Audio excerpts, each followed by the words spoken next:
beautiful people. Welcome to the Refine You channel. If you're new here, my name is Alisha Bradley. I'm a mindset and manifestation coach, and I'm here to help you normalize everyday miracles. We are making deliberate manifestation a lifestyle. So if you are with me, you are in the perfect place. Thank you for joining me. Like this video, subscribe to my channel, and click that bell button because you know you want to see these videos. You know you like these videos. You know you like seeing my face. You know you like hearing my voice. You know this is helpful for you. And spread the word too, okay? I appreciate you for that. I really do. From the bottom of my heart, I appreciate you, boo. Also, if you're interested in joining me for my 21-day self-concept affirmation challenge, you have a little bit more time to register for it. Click the link in the description box. It's the Eventbrite link. Sign up and join me. We start next Monday, June 28th, 8 p.m. Eastern time. Let's get this self-concept popping. Let's get this confidence blown all the way out of the water so that we can receive these manifestations and maintain these manifestations. Self-concept is the foundation of being able to maintain these manifestations in our lives. If we have a low self-concept, if we do not feel worthy or deserving of our manifestations, we still will manifest them into our lives, okay? We still can do that, but can we keep them? Can we keep them in our lives? Self-concept affirmation challenge is to help you form that new habit of having a very high self-concept so you don't find yourself in the cycle of creating the manifestations and then sabotaging them or pushing them away from you because you can't maintain it because you don't feel worthy of it. That's the whole point of that self-concept affirmation challenge. I'm charging nothing for it, $21, and that's just for you to commit to it. This is really about service, and this is about doing this as a community because look, I am never too good for a self-concept affirmation challenge, okay? So it's helping me as much as it's helping you. So join me in this community. It will be in a private Facebook group. I will go live 3 times a week. I will also give you daily intentions, daily affirmations, and daily challenges to push you and nudge you to lean into a higher self-concept. So join the party if you'd like to. If not, then all right, you're missing out on the party. Sucks for you.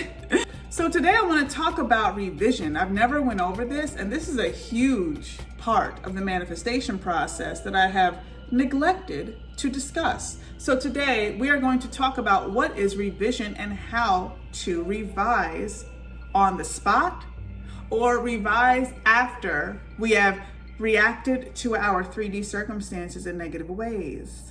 Because that's possible. We are human. I get it. I do it.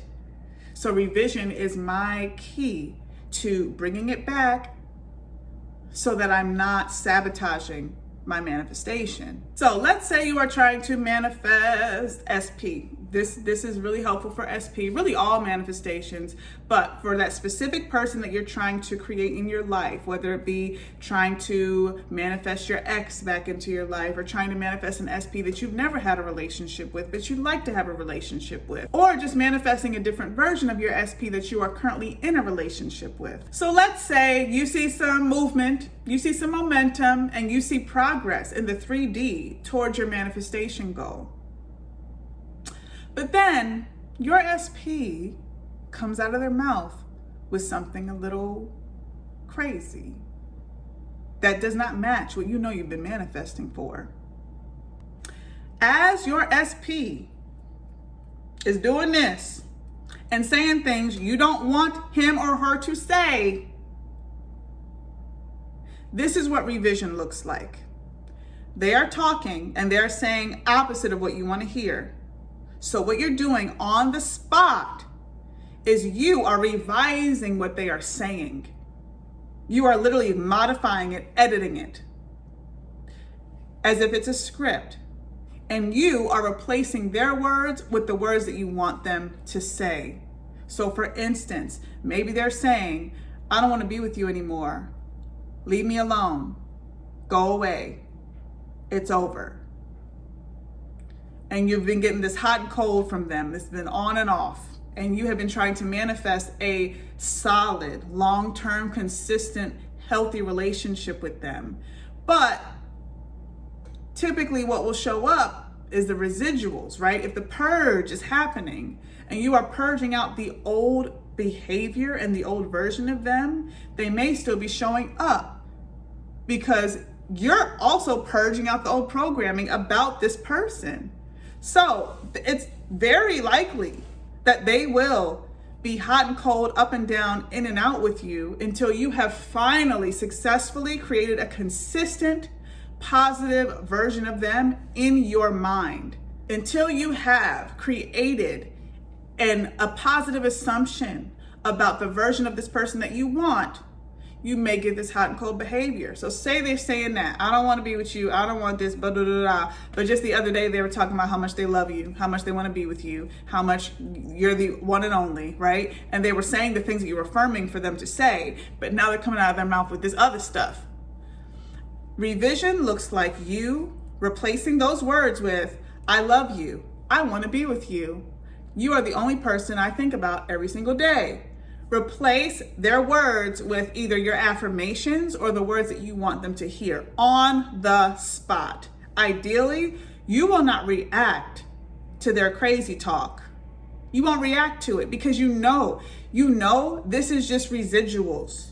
And this is what the purge looks like. You know this logically. So ideally, you won't react to that at all, boo. Not at all. I mean, at all. Instead, you'll react to them as if they are saying the thing that you wanted them to say. And you may not react to them out loud because you might look a little crazy in that moment. If they're saying, I don't want to be with you, and you're saying, I love you too. It might not, I don't know. But in your head, you're responding and saying, oh, I love you too. I know you love being with me. I love being with you too. Oh, our relationship is so perfect. Thank you so much for the compliment. We'll talk later. That's how you're reacting. This takes discipline, you all, okay? This takes discipline. Revision takes discipline. It takes you not reacting to what they're saying in your 3D. So if you can get ahead of that and not react at all, that's the ideal situation. But then let's also talk about reality. And let's talk about the fact that you may have already reacted to what they said out of their mouth because you were thrown off. You were blindsided. You thought everything was going well.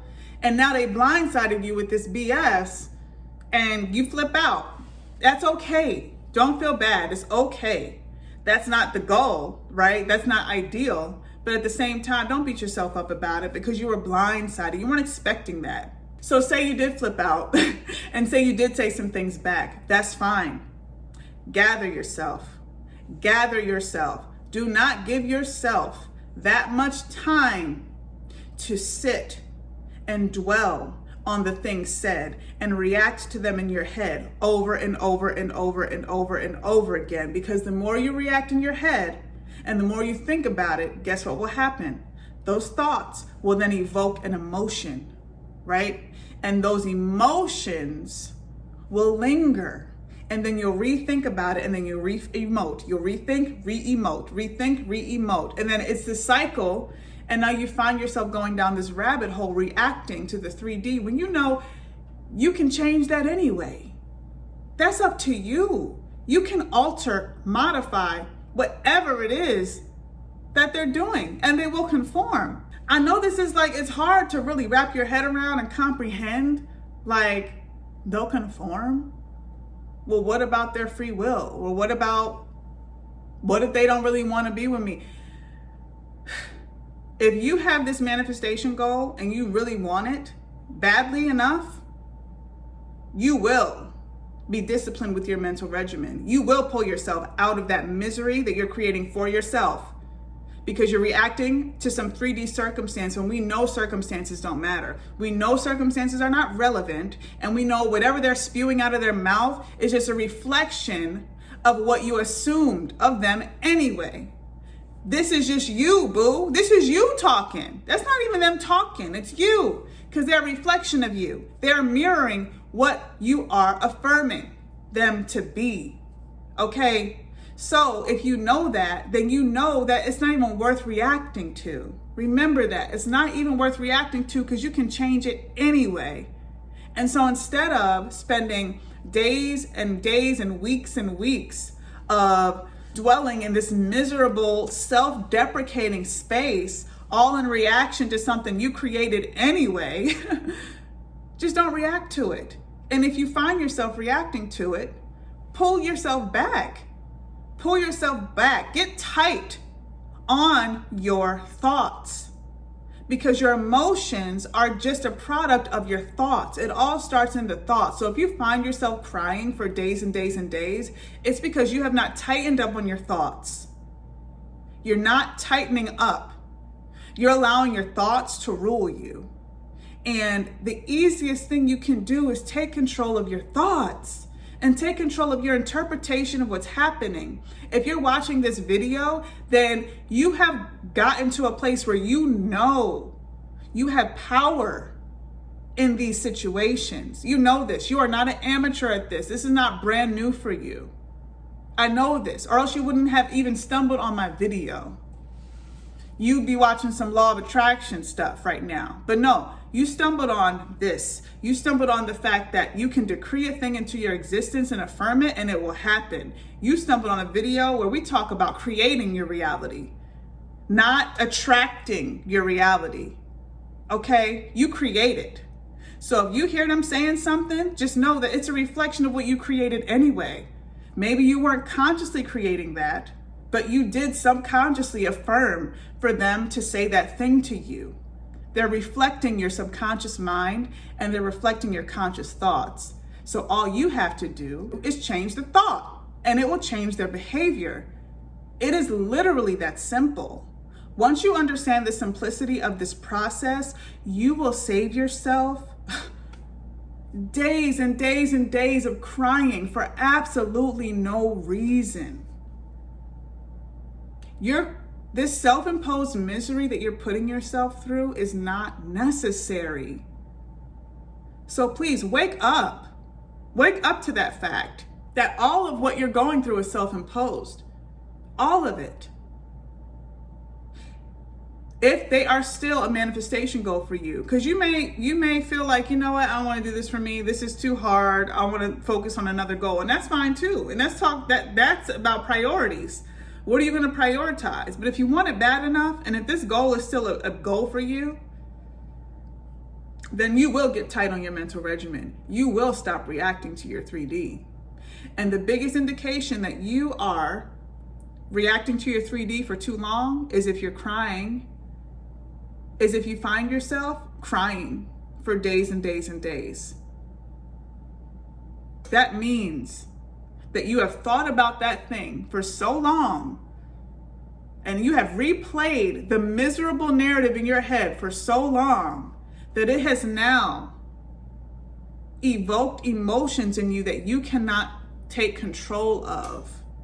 That's how you know you are choosing to perpetuate a miserable narrative that makes you feel bad about yourself, that makes you feel powerless, that makes you feel a lack of control in your own life. And I'm here to tell you that you have so much more control and power than you think you do. Stop giving these people this power in your life. Stop it. And remember that it's just a reflection of what you affirmed. So it's simple. So that's how we can revise on the spot. I kind of went on a whole tangent. That's how we revise on the spot. If they're saying it out of their mouth and you are hearing them say it and you're like, no, that does not match my affirmations. That does not match what I'm creating. That does not match the movie of my life that I'm creating, because I'm the star role in my life. I'm that queen or king in my life. And people they don't show up in my life like this. Like, you literally reject it on the spot. Reject it on the spot and give them the words that you want them to say. And watch things turn around so fast for you that you're like, oh, it was that simple? So I could have saved myself months and months of crying and venting and talking it out and going to therapy and reliving the experience and re-traumatizing myself and writing in my journal about it and reading these sad quotes on Instagram about how love is hopeless and how powerless I am and how much of a victim I am. Yeah, you could save yourself months, boo, months of misery if you learn how to just revise on the spot. even if you revise after the fact, because there have been plenty of times where I react, because when I'm blindsided, sometimes you catch me on the wrong day, the wrong time of the month. Maybe I didn't eat that day. Maybe I'm hangry, or maybe my kids are getting on my nerves. Catch me on the wrong day and blindside me with some BS. I'll react.